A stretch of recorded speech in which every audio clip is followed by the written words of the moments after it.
Medfield TV presents Meet the Candidates interviews with our citizens running for local offices. This series is being brought to you by the joint efforts of Carol Mayer, Town Clerk, Perry Oasis, Medfield High School Social Studies teacher, and Rachel Ferrulo of Medfield TV. I'm Connor Adams for Medfield High School. I will be posing questions to the candidate. She will have 2 minutes to respond to each question.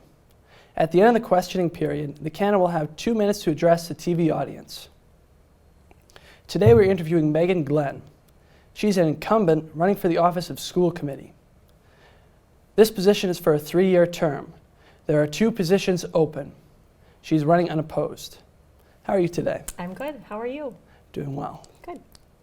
Your first question is, if anyone has any questions they'd like to ask, where or how can they contact you? Sure. I can be emailed.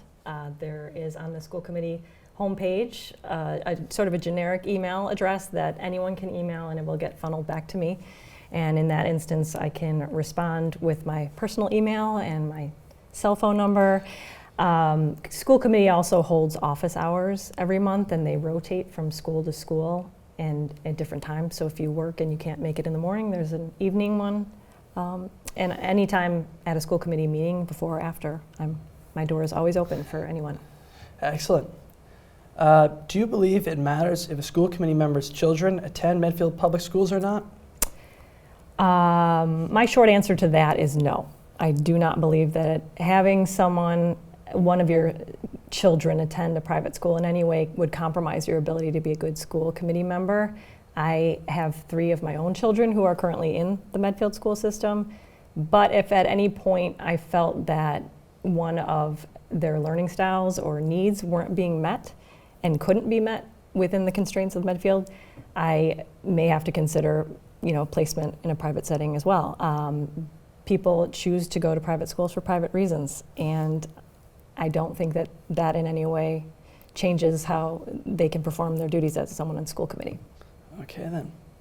What compelled you to step in to be on the school committee? Well, I think that being on school committee was always something that I thought about doing, just never quite knew when the time was right. I have a background in education, and when my children were born, I made the commitment to stay at home and be a full-time mom. That being said, when they got to school, I kind of stepped up my game in terms of volunteering and have been involved in lots of aspects of their education. And when the opportunity arose this past September to fill the seat vacated by someone who resigned, it gave me an opportunity to sort of test drive the position, so to speak. And so the last 3 months I've spent actually sitting in on meetings and being a full-fledged member of school committee while not having had to commit to a 3-year term. So at the end of that, I'm happy to say I'm here now, ready and willing to take this on and know that it's something that I'm capable and interested in doing. What are some of the most important issues with which school committee deals? There are some issues that school committee deals with yearly. Probably the most visual is the budget, creating, in conjunction with the town, the budget that runs the school, which I'm learning is a complicated process and sort of a jigsaw puzzle and takes in a lot of information from a lot of different areas. We also negotiate with teachers for contracts, right now with teaching assistants. Some things that are currently going on that are not every year is the new Dale Street School being built, that's just really exciting. And principal searches, there's going to be a new principal at Wheelock and a curriculum director. So those are just some of the things. But what qualifies you for this position? Well, as I said, I have a background in education. Before I was a parent and decided to stay home, I was a high school social studies teacher. And I have a master's in education. I've also been, as I said, a pretty active volunteer here in Medfield. I co-chaired the Winter Carnival for many years, which is the big fundraiser at the elementary schools. And I've been on PTOs and site councils, Superintendent Advisory Council, or SPA, and just been an active member of the schools and all of their events. So I think that those are qualities that make me well suited to be in the school committee, and I'm dedicated and compassionate, and I have the time and the willingness to do this job. Excellent. What are your thoughts on Medfield High School's starting time? I'm definitely in favor of exploring the option of starting the school later, which I'm sure is good news to you. If there's any research that indicates that starting times will benefit the performance or the well-being of our students, I think that's great. That being said, I feel like you can't just snap your fingers and make a change without having the conversations that need to be had with all the stakeholders. And right now, I think that a lot of those conversations are taking place. There is a committee, the Social and Emotional Learning Task Force, that's being put together that is addressing in one of its subcommittees that very question. But it has rippling effects that, we can't just make this change without considering teachers, administrators, parents, and outside schools who maybe have extracurriculars that line up with ours. It has rippling effects. So whereas I say I'm in favor of it, I think that we need to talk more about it before we just immediately change anything. What are your thoughts on the Challenge Success program at the high school? I think it's a great step in the right direction, and hopefully people have heard of Challenge Success if they haven't. Challenge Success is an initiative that we've joined, born out of Stanford's Graduate School of Education, that very literally is meant to challenge the perception of what success is. And even its logo, I like that it says challenge and then success is turned upside down, meaning quite literally to turn the idea of success on its head.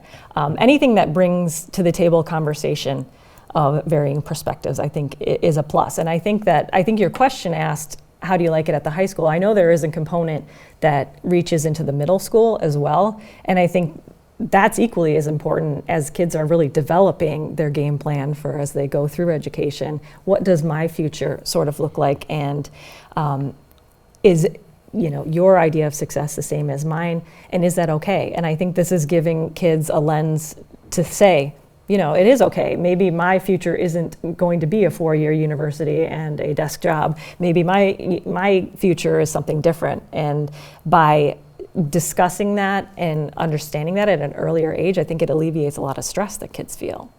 How can Medfield best utilize existing resources without purchasing new materials? When I think of Medfield and resources, the thing that comes to mind for me as being its most valued resource is its teachers, honestly. And to best utilize our teachers is to support them. And in supporting them, what I mean specifically is providing professional development, providing R&D in the summer, providing workshops and forums in which they can explore new pedagogies. I think that in order to use technology correctly, it's great to have, but we need to educate the educators who are using that technology. So that's how I think we should really use our sources. Excellent. Are you in contact with Medfield students? I am, as much as I can be without being embarrassing to my own children. I have 3 children of various ages who are very actively involved in lots of disparate things. And so in carpools and events, I get to meet a lot of their friends and teammates and actually parents of their friends and teammates that I otherwise wouldn't meet through classrooms or things like that. I also teach a class at St. Edward's Church, and I'm active in volunteering there, and that lets me meet a lot of people. So yeah, and I have done some work with Girl Scouts as well. So excellent.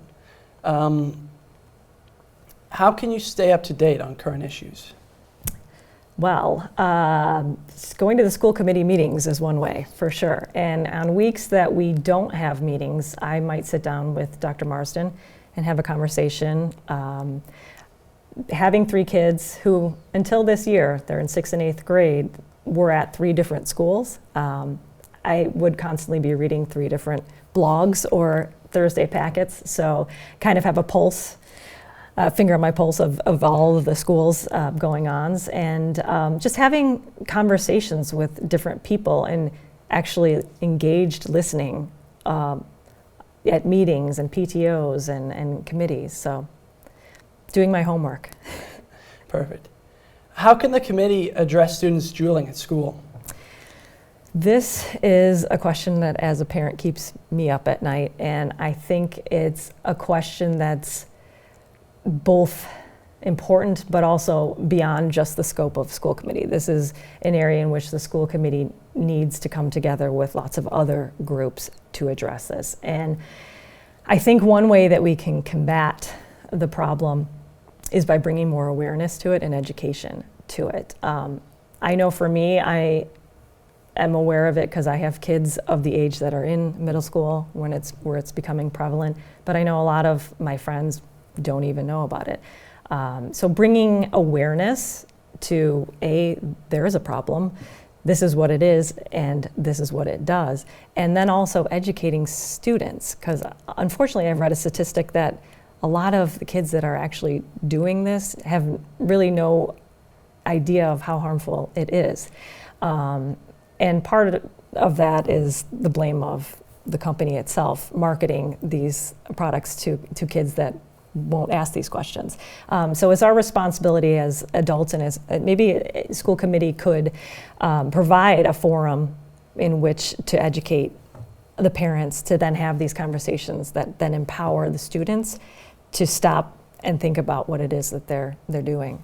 So again, we're just starting to get at the crux of that, and I think until legislation can be in place and even the FDA can get involved, the best that school committee can do is educate parents and students. What about other drugs and alcohol? The same thing can be said. I think prevention is key, and in prevention, I mean education. And I know that there are several groups in town that do a great job in order to bring resources to parents and educators. Medfield Cares About Prevention being one of them. But also having the talks, encouraging parents to have those awkward, uncomfortable talks with their teenagers in order to bring empowerment to the kids to make the right choices. How could stress in the schools be further addressed?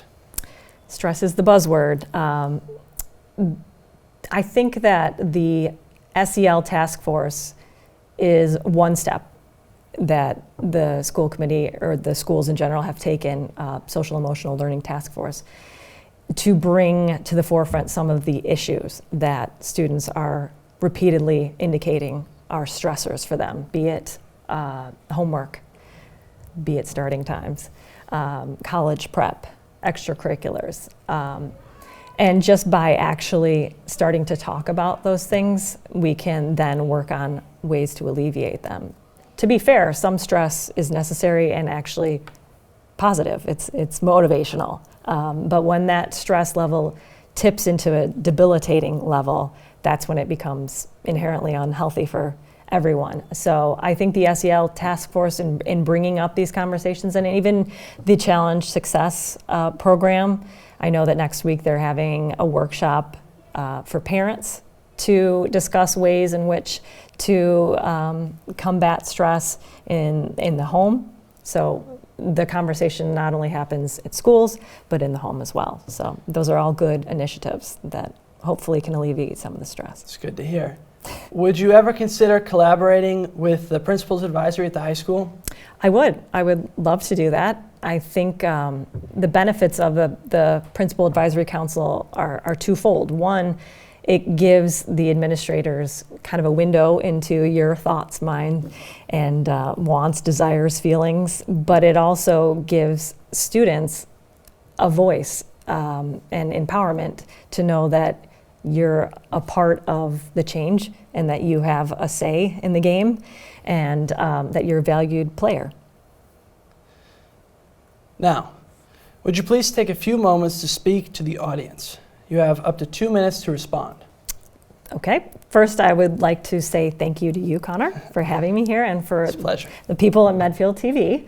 I also just wanted to remind everyone that although I'm running unopposed in the election on March 25th, I'd still appreciate you to go out and exercise your civic duty and vote. I also want to assure everyone that I am approaching this position as a school committee member with the utmost sincerity, and I promise to 100% dedicate myself to advocating on behalf of our children and our education system, and will do my best to make everyone proud.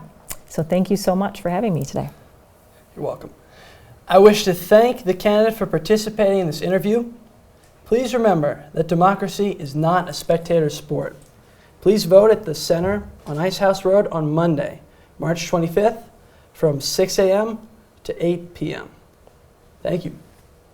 And is your idea of success the same as mine? And is that okay? And I think this is giving kids a lens to say, it is okay. Maybe my future isn't going to be a 4-year university and a desk job. Maybe my future is something different. And by discussing that and understanding that at an earlier age, I think it alleviates